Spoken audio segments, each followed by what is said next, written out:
వ్యవసాయ శాఖ కార్యాలయం నుంచి బీఆర్ఎస్ నేతలు ర్యాలీగా సెక్రటరియట్ కు వచ్చారు. సచివాలయం గేటు ముందు ఆందోళనకు దిగారు. గేటు ముందు బైఠాయించి సర్కార్కు వ్యతిరేకంగా నినాదాలు చేశారు. ఆందోళన చేస్తున్న బీఆర్ఎస్ నేతలను అరెస్ట్ చేసి అనంతరం తెలంగాణ భవన్ కు తరలించారు.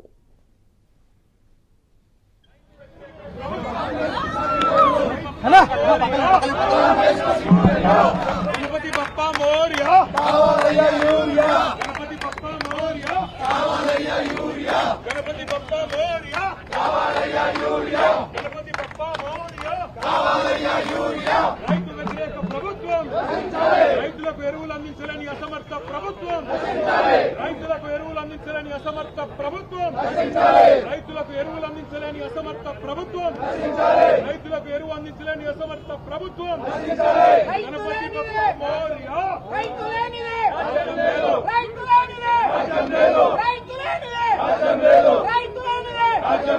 గణపతి బప్పా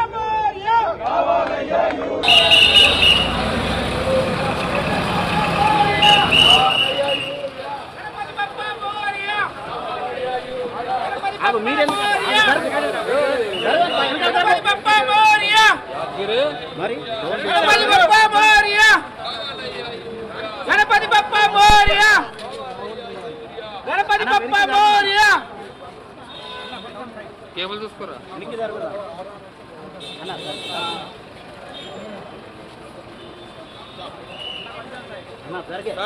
పదండి సార్.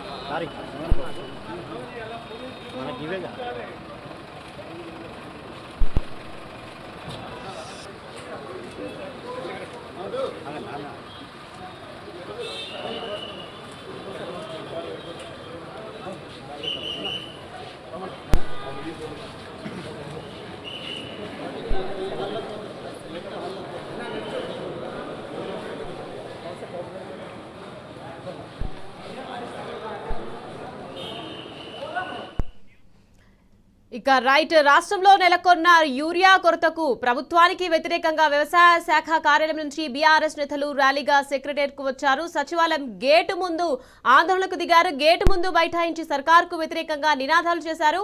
ఆందోళన చేస్తున్న బీఆర్ఎస్ నేతలను అరెస్ట్ చేసి అనంతరం తెలంగాణ భవన్ కు తరలించడం జరిగింది. రైట్, ఇదే విషయానికి సంబంధించి మరింత సమాచారాన్ని తెలంగాణ భవన్ నుంచి మా ప్రతినిధి అరవింద్ లేటెస్ట్ అప్డేట్స్ అందించేందుకు సిద్ధంగా ఉన్నారు. అరవింద్, చెప్పండి, లేటెస్ట్ అప్డేట్స్ ఏంటి అరవింద్? ఏదైతే చూసుకుంటే ఈరోజు జరగాల్సిన అసెంబ్లీ సమావేశం వాయిదా పడ్డది. కేవలం కాంగ్రెస్ ప్రభుత్వ వైఫల్యాలను ఎండగడతారనే నేపథ్యంలో కాంగ్రెస్ ప్రభుత్వం కూడా ఇవాళ జరిగిన అసెంబ్లీ సమావేశాన్ని కూడా వాయిదా వేసింది.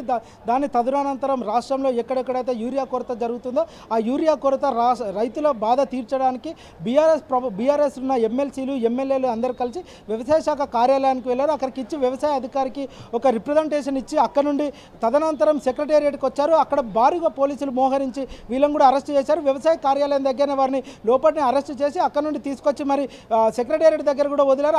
వదిలేయడంతో అక్కడ కూడా ధర్నా చేపట్టారు. కేవలం రైతుల ప్రజా ప్రయోజనాల కోసమే ఈ ధర్నా చేపడుతున్నాం. రాష్ట్రంలో జరుగుతున్న లా అండ్ ఆర్డర్ ప్రాబ్లం కానీ మరియు రైతులకు యూరియా కొరత కానివ్వండి, మరియు ఏదైతే ఫీజు రియంబర్స్మెంట్ కానీ, మరియు కాళేశ్వరం రిపోర్ట్ పైన కానీ, మరియు ఏదైతే కాంట్రాక్ట్ లెక్చరర్ల క్రమబద్ధీకరణ కోసమైనా కూడా ఇప్పటికే తీవ్రంగా రాష్ట్ర వ్యాప్తంగా ధర్నా కూడా గతంలో చేపట్టారు. అది బీఆర్ఎస్ ఎమ్మెల్యేలు ఎమ్మెల్సీలు అందరూ కూడా అసెంబ్లీలో మండలిలో ఇది చర్చించాలి. ఇది రాష్ట్ర ప్రయోజనాల విషయము.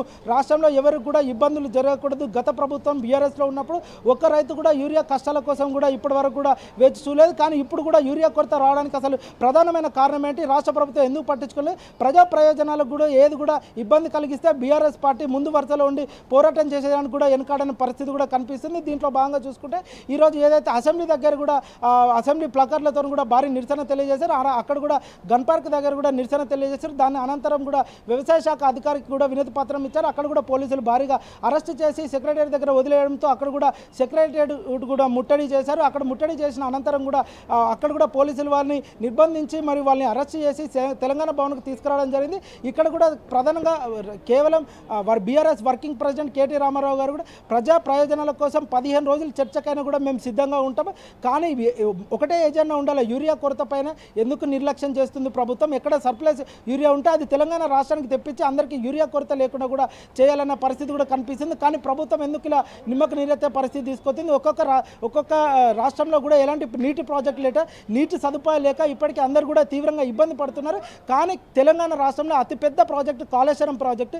ఈ కాళేశ్వరం ప్రాజెక్టు నుండి కొన్ని బ్యారేజీలకు నీళ్లు అందించి తెలంగాణ రాష్ట్ర వ్యవసాయ రైతాంగానికి కూడా ఇప్పటికే కొన్ని కోట్ల ఎకరాలకు నీళ్లు కూడా సాగు చేయడం కూడా నీరు పంపించారు. కానీ కాంగ్రెస్ ప్రభుత్వం కాళేశ్వరం ప్రాజెక్టు ఒక పనికిరాని ప్రాజెక్టుగా కూడా తీర్చిదిద్దే ప్రయత్నం చేస్తుంది. కానీ దీన్ని తిప్పికొట్టడానికి ఎప్పటికప్పుడు బీఆర్ఎస్ వర్కింగ్ ప్రెసిడెంట్ కానీ మరియు ఇతర ఎమ్మెల్యేలు కానీ ఎమ్మెల్సీలు కానీ ఎప్పటికప్పుడు పకడ్బందీగా కాంగ్రెస్ ప్రభుత్వ వైఫల్యాన్ని ఎండగడతారు. మరియు అసెంబ్లీలో కూడా వారి ప్రభుత్వ వైఫల్యాన్ని కూడా ఎండగట్టే ఆలోచన ఉంది. కాబట్టి అందుకనే ఈరోజు అసెంబ్లీ కూడా వాయిదా వేయడం జరిగింది. అది రేపటి తిరిగి 9 గంటలకు కూడా ప్రారంభమయ్యే అవకాశాలు ఉంటాయి. ఈ ప్రారంభ నేపథ్యంలోనే సేమ్ బీఆర్ఎస్ ఎమ్మెల్యేలకు ఎమ్మెల్సీలకు ఎంతసేపు మైక్ ఇస్తే ఏ అంశం పైన చర్చ పెడతారు, ఈ చర్చ పెట్టిన అనంతరం ఏం చేస్తారు అంటే ఒకవేళ చర్చ మధ్యలోనే మైక్ కట్ చేసే అవకాశాలు ఉంటాయా, లేకపోతే ప్రధానంగా ఇంకెలాంటి సమస్య పైన చర్చ పెట్టే అవకాశాలు ఉంటాయని కూడా ఇప్పటికే బీఆర్ఎస్ నాయకులు ఇప్పటికే అడుగుతున్నారు. కానీ కాంగ్రెస్ ప్రభుత్వంలో ఇప్పటికే కొన్ని ఎజెండా అంటే కాంగ్రెస్ ప్రభుత్వంకి ఏదైతే అనుకూలమైన ఉంటాయో ఆ అనుకూలమైన పద్ధతులలోనే వాళ్ళు చర్చ పెట్టడానికి సిద్ధంగా ఉన్నారు.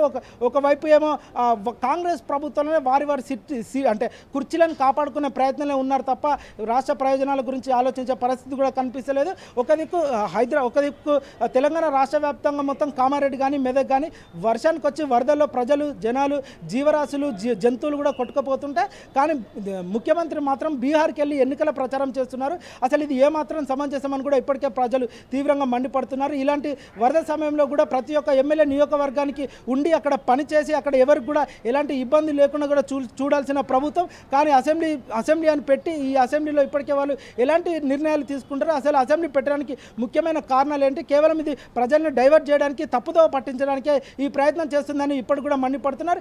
ఏదేమైనప్పటికీ కూడా రాష్ట్రంలో మాత్రం రాష్ట్ర ప్రయోజనాల కోసం చర్చ పెడతా అంటే అసెంబ్లీలో ముందు వరుసలో ఉండి ప్రజల కోసం కొట్లాట చేస్తామని కూడా ముందు వరుసలో ఇప్పటికే BRS working president KT Rama Rao కూడా తెలిపారు.